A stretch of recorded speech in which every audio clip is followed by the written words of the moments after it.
Hey everybody, Deplorable Bobby here.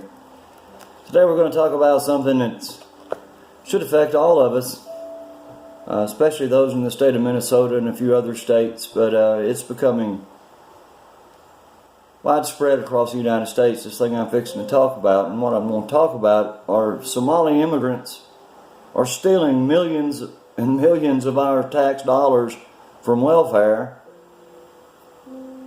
And I'm going to tell you what's going on about it. The story centers in Minnesota, but other states are experiencing the same problem. So here we go. These so-called refugees are stealing millions of dollars of welfare money and acting like it's theirs. They actually are shipping this money in suitcases to Somalia in support of Islamic terrorists. You got it. These people are terrorists. These so-called refugees in our country, they're terrorists. If they weren't terrorists, they would not be sending money back to Somalia to terrorist organizations. So these so-called refugees are nothing but terrorists living among us. They have played the welfare system at least since 2013. Adding up to over $100 million just in 2017, people. $100 million, that's a lot of money to be stolen. In 2015, a Somali woman was charged with a $14 million fraud case, but she fled back to Somalia to escape justice here in America.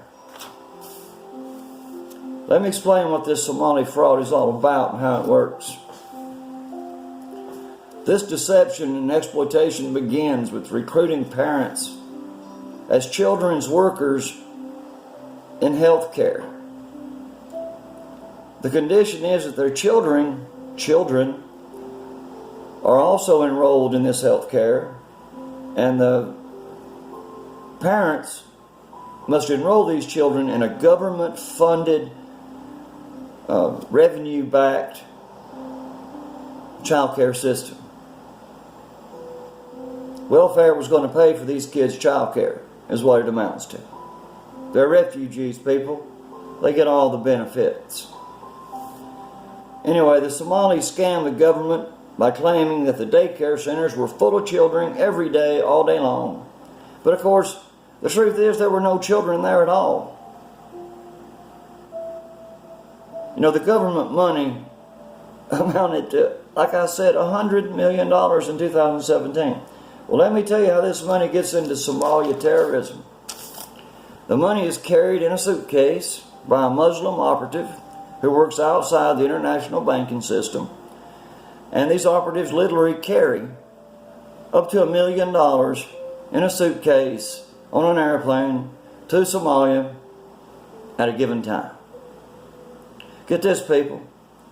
Our government allows these Muslims to take this money out of the USA, and it can be any amount. Doesn't matter, it could be $10 million, as long as they fill out the proper customs forms, which takes about 5 minutes.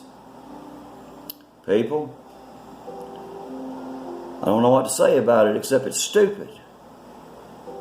So anyway, these millions are in real cash and are being fed directly into the hands of the Islamic terrorists in Somalia. And this happens every day across America, and we allow it. We allow it because our government says it's okay for these people to do this. We need to change some laws. It's going to be hard to change laws, though, when you got all these new Muslims in our Congress. See, they're pushing for this kind of stuff. They're covering up this kind of stuff. I want you to know, Keith Ellison, remember him? Yeah, I think he's governor now. Well, he was very upset when this all came to light, because he had his hands right in the middle of it. He was the first Muslim elected to Congress ever. And he was just as corrupt and dirty and underhanded as any demon rat ever was, except he's a Muslim extremist. He backs these people.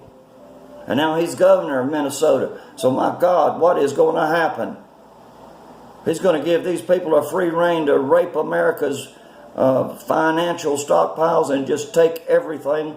Take it from Medicare, Medicaid, veterans benefits, and everything else. It's enough on that, people. I got an arrest update. We've had some pedophiles arrested since the first of the year. I always try to mention something about our poor kids.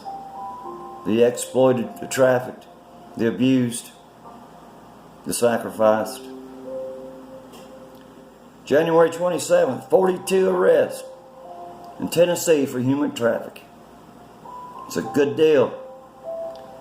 January 29th, this is even better. 474 arrested in California for human trafficking and child exploitation.